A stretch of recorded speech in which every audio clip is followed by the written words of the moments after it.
Hello, hello, hello, comment allez-vous? Je sais que vous allez bien et que vous êtes bien en forme. Moi, c'est le cas, il fait super beau ici aujourd'hui, donc voilà.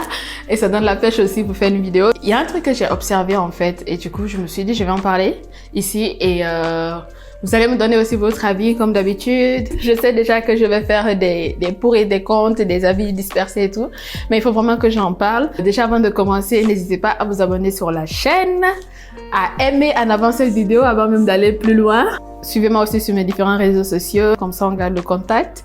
Et comme ça, vous recevez des notifications pour les prochaines vidéos. Aujourd'hui, je vais parler d'un constat. J'ai constaté que dans notre culture africaine, on ne considère pas la dépression comme étant vraiment quelque chose de grave. Avant même de rentrer dans les détails de ce que je vais dire, je vais commencer par définir le mot dépression. Et comme ça, à partir de là, je pourrais vraiment dire ce que je pense sur le sujet. Alors, la dépression, c'est quoi? D'après la définition Google, la dépression constitue un trouble mental courant caractérisé par la tristesse, la perte d'intérêt ou de plaisir, des sentiments de culpabilité ou de faible estime de soi, des troubles de sommeil ou de l'appétit, une sensation de fatigue et un manque de concentration. Dans cette définition, la dépression est expliquée sans pour autant porter un nom de famille. C'est-à-dire qu'on n'a pas dit c'est un trouble mental courant chez les Blancs. Parce que souvent, chez nous, il y a beaucoup qui minimisent la dépression et quand tu parles de dépression, souvent dans l'entourage et tout, les gens vont aller jusqu'ici, on te dit pas que c'est une affaire de blanc et que nous les noirs, c'est pas fait pour nous. On va te dire que c'est parce que tu ne crois plus suffisamment en Dieu, tu ne pries pas assez, c'est pourquoi tu déprimes. Depuis quand on a dit qu'un enfant de Dieu serait épargné de souffrance dans ce monde, en fait, j'ai pas compris cette partie-là, pourquoi les gens y pensent comme ça. Et si je me rappelle bien, dans la parole de Dieu, le Seigneur lui-même nous dit « Venez à moi, vous tous qui êtes fatigués et chargés, et je vous donnerai du repos ». Cela permet de comprendre qu'en tant qu'enfant de Dieu, on est amené à avoir des fardeaux dans ce monde.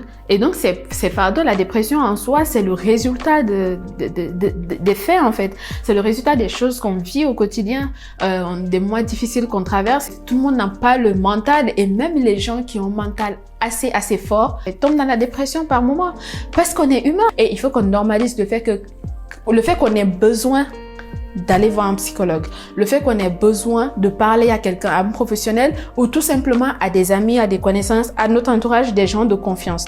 Mais très souvent même, il arrive qu'on soit pas totalement à l'aise avec notre entourage. Je sais pas si vous qui me regardez, vous avez déjà eu à vivre des moments comme ça, c'est-à-dire vous vivez des choses mais vous n'avez pas le courage d'en parler autour de vous, vous n'êtes pas suffisamment à l'aise, vous avez la peur du jugement, vous avez la peur du regard.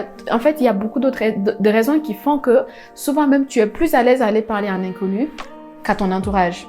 Quand quelqu'un vient nous parler de ses problèmes, quand quelqu'un est déprimé, la personne a juste besoin d'être écoutée. En général, c'est même pas pour que tu trouves une solution à son problème, mais tout simplement que tu puisses l'écouter. Écouter quelqu'un, ça ne nous coûte rien. Pourquoi à chaque fois on ne laisse pas les gens parler en fait? On ne laisse pas les gens s'exprimer, on croit qu'on doit tout gérer pour nous.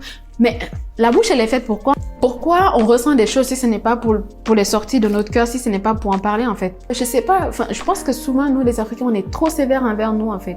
On est tellement sévères qu'on fait du mal à notre mental en fait. On n'a pas l'opportunité de s'exprimer, on ne doit pas parler, on doit être fort, on doit croire que c'est ça. Et je pense que c'est ce qui fait que cela même a des conséquences en fait au quotidien dans la société. Quand tu entends souvent des histoires aux États-Unis qu'on dit que les femmes noires qui sont enceintes sont moins bien traitées que les femmes blanches quand elles sont à la maternité, parce quand elles ont des douleurs, c'est-à-dire on prend moins au sérieux leurs douleurs que quand c'est une femme blanche qui fait part de ses douleurs, tout simplement parce qu'on croit que la femme noire, elle est assez forte et que ça va passer en fait, genre, de ce que j'ai entendu, hein. Peut-être que ça se passe pas vraiment comme ça dans les faits, mais c'est ce que j'ai entendu. Et tu te dis en fait, c'est parce que on a tellement été habitués à tout intérioriser en fait, à montrer qu'on doit être fort et qu'on doit pas montrer quand on est faible, que même les autres ils arrivent à assumer que nous sommes forts et que en fait on peut pas ressentir de la douleur, qu'on peut pas ressentir du mal et tout. Et ça c'est pas normal. On est humain. On est humain. Il y a quelques jours j'ai regardé une vidéo qui m'a vraiment fait mal.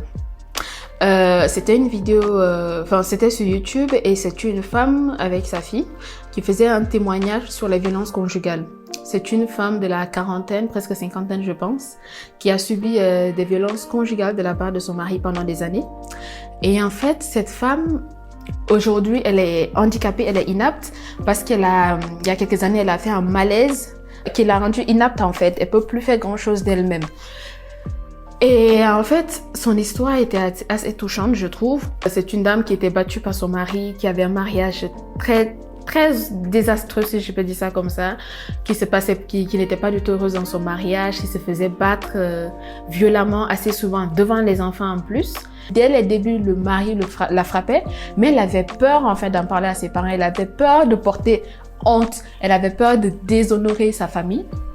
Et du coup, en fait, elle a tout intériorisé. Elle a tout intériorisé. Pendant plus de 20 ans, elle était dans ce mariage. Elle avait jamais dit une seule fois, vous imaginez, une seule fois à sa famille qu'elle subissait des violences conjugales. Et qu'est-ce qui s'est passé? Pour faire court, hein, parce que l'histoire est vraiment longue, elle se réfugiait dans le travail, en fait. Elle enchaînait beaucoup de travail. Elle travaillait le jour, la nuit.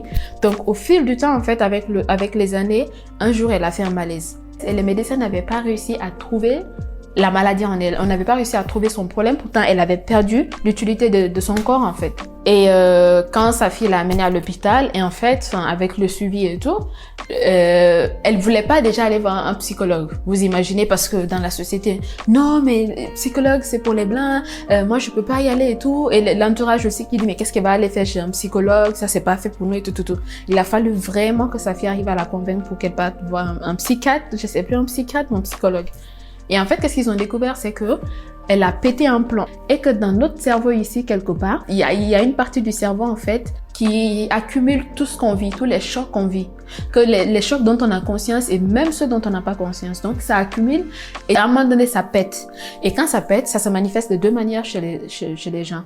Il y en a ceux chez qui ils pètent les plombs, ils cassent tout, ils sont verbales là-dessus, ils en parlent, ils disent tout et n'importe quoi. Et il y en a ceux qui ne peuvent pas parler, qui n'arrivent pas à exprimer, en fait, qui le vivent en silence, c'est-à-dire qu'ils deviennent muets, comme ils peuvent plus rien faire en fait. Et cette dame-là, c'est ce qui lui est arrivé. Et cette dame-là, c'est une Congolaise.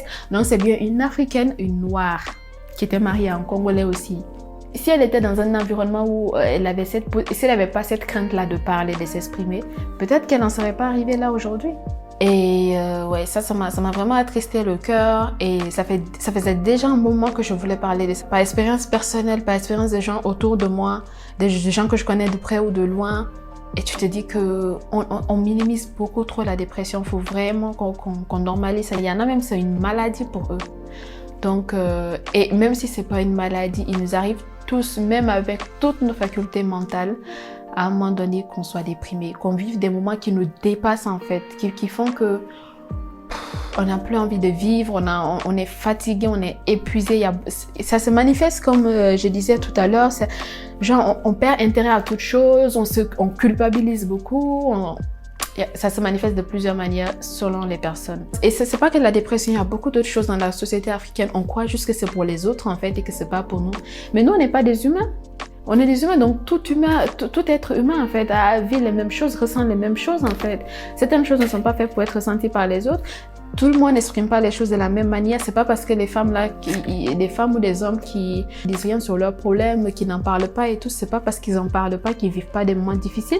Au contraire, même si vous avez autour de vous des gens qui ne parlent jamais de leurs problèmes, qui ne sont pas vocales par rapport à ça, c'est que interrogez-vous en fait, c'est que les gens ne sont pas à l'aise avec vous. J'espère vraiment qu'on va faire un effort là-dessus.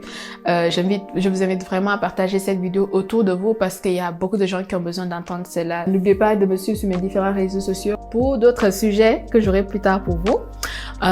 Prenez soin de vous, portez-vous bien et je vous dis à bientôt dans un autre numéro. Bye!